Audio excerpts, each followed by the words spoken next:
May sumauwian itong dumidilig. Luwat na nalong yaring di maanliyes.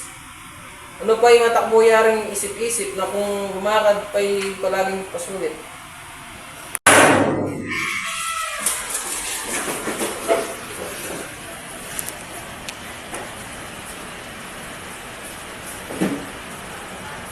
Mga mag-aaral, ngayong araw ay ating ipagdiriwang ang katalinuhan at kahusayan sa ating paaralan.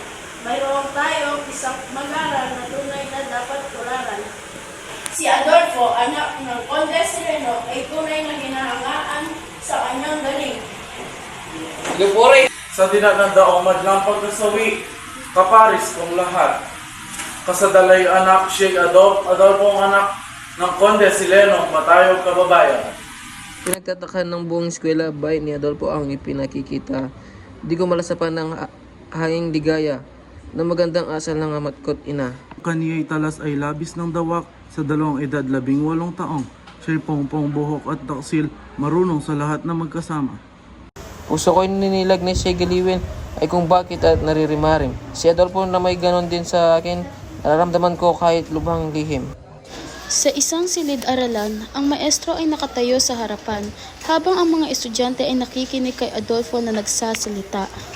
Dapat sa bait ay siyang buharan ng nag-aatipong nasisipag-aral.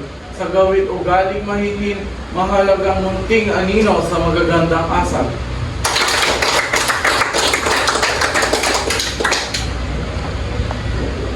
Ni ang katalasan ng aming maestro ay pagkibiyasa sa lakad ng mundo ay hindi natarok ang lihim ang tungo ng pusong lihim nitong si Adolfo.